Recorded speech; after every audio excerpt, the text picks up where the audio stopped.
but I've definitely hit my head on that like 3 times by now.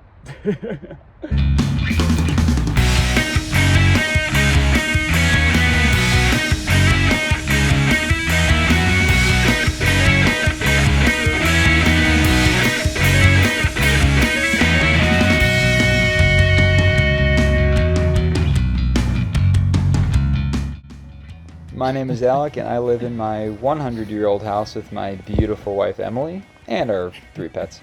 The house keeps me really busy, sometimes with stuff I don't expect, but usually things I want to do, like redoing the basement currently, but other cool things like putting in a patio and figuring things out as I go. Since I always have so much going on, I look for deals when I can. So building stuff with scrap wood, refurbishing things I find on the side of the road. I even got a 50% off deal on a gas grill, just to find out it was natural gas and I needed it converted. I even give myself haircuts from time to time, which I've gotten better at. And the whole measure twice, cut once thing, you get the picture.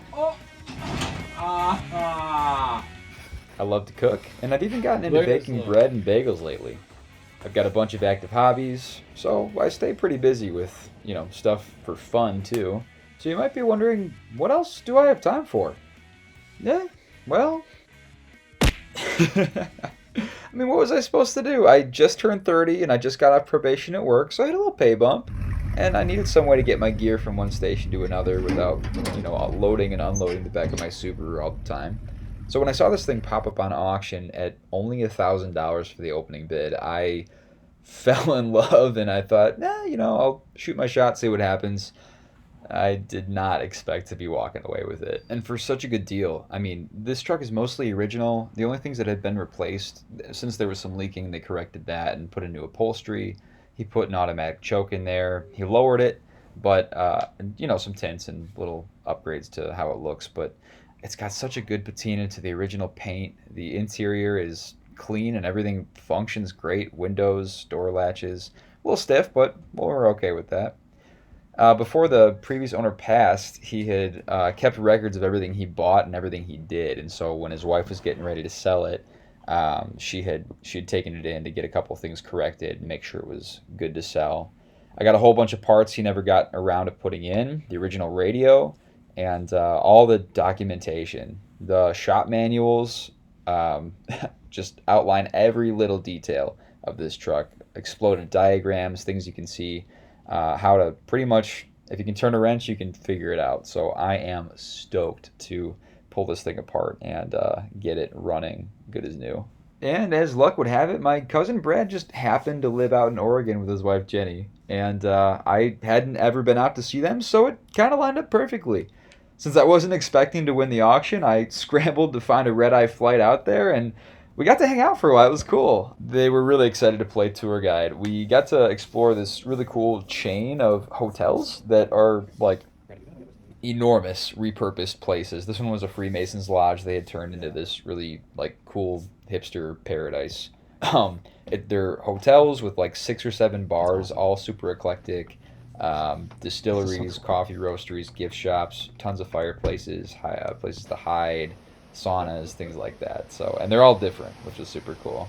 And we got to do a little bit of hiking. We saw this one major waterfall, which was super cool, and met a ton of locals. Everyone was super nice. Even these 2 girls we met from Atlanta were super cool. We got lunch with them and did some of the hike with them, and it was just a great time hanging out with my cousin. And obviously, seeing the nature didn't hurt. Like, we don't have moss like this by us. Like, look at that. So finally, it was time to go pick up the truck. We pulled up at the seller's house and saw her sitting out there. Look at that.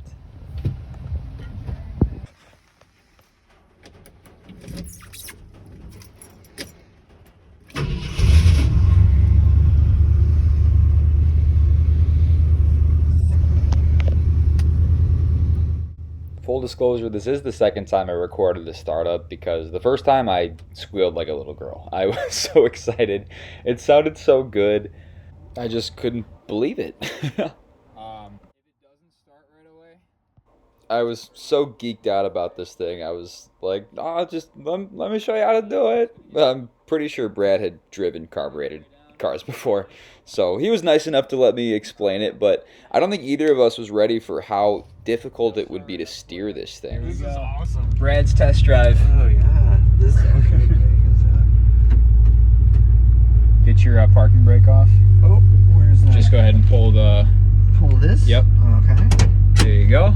There we go. Released. There you go. Okay. Oh yeah. Okay.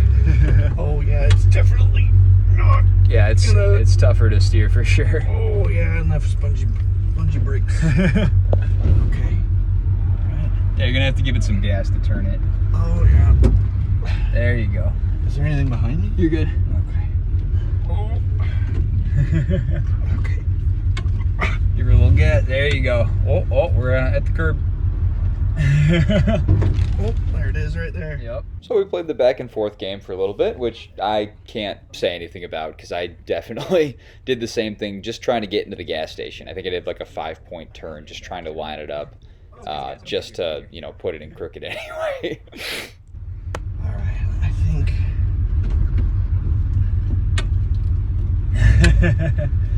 Oh. Yeah, I was having a hard time yesterday.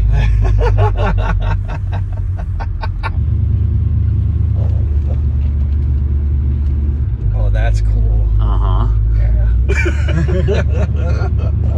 I can only imagine though going down that road. Dude, What you were thinking, was like terrified. What Brad and I are talking about here is how he decided to get me home from McMinnville yesterday. What looked like a pretty straight shot on the map was actually, when you zoom in, took me over this place called Bald Peak, which was really cool to be doing overnight and in the rain the first time driving this thing with all these switchbacks and winding roads and all the locals like just riding right on my heels. So I'm trying to just keep this boat on the road. I don't even know how well the brakes work. There's no good way to get back. Like it was about an hour of just cutting back and forth with all these, uphill and downhill whatevers. I'm trying out the engine brake and I'm trying to figure out how the headlights even work.